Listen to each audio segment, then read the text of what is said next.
تو اس لیے ہر فورم پہ اس کے اوپر یہ آواز بھی اٹھائی جا رہی ہے اور اس پہ ہم سارے کٹھے ہیں, ساری قوم کٹھی ہے, اس پہ کوئی اختلاف نہیں ہے کسی کا کہ یہ فلاں پارٹی ہے یہ پارٹی ہے. تو باقی پھر اس دن آپ تفصیل سے بھی کر لیں گے.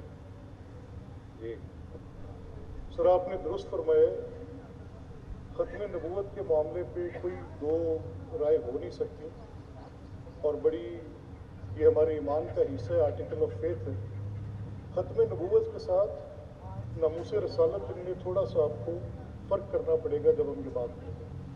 اور جب ناموس رسالت کی بات کریں گے اس کی بنیاد پر اگر کہیں پر کوئی احتجاجی رنگ آتا ہے تو حکومت کی لا اینڈ آرڈر کی اور اس کی ہینڈلنگ کی بات, اس کو ڈفرینشیٹ کرنا پڑے گا. یہ اس کا پولیٹیکل پہلو اور جو اس کا ڈپلومیٹک پہلو ہے کہ آپ سفیر کو نکال دیں, اس کے اوپر بھی آپ کو الگ سے بات کرنی پڑے گی.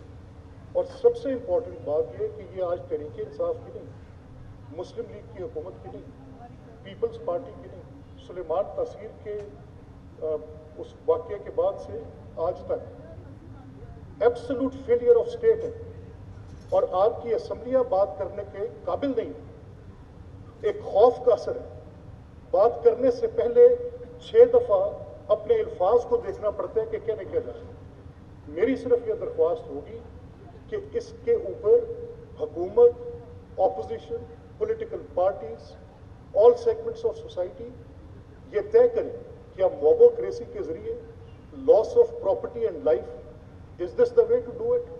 کیا دوسرے کسی کی جان کی اس کی پرواہ نہ کرنا, ہاسپٹلس کو رینسیک کر دینا, چاروں طرف ایک افراتفری اور کیوس ہو جائے, اور وہ بھی کس شان اقدس کے نام کے اوپر کہ ان کی ناموس کا مسئلہ ہے اور پورے ملک میں لا اینڈ آرڈر ہو. Sir it's a time to think and think deep. میری صرف اتنی درخواست ہے.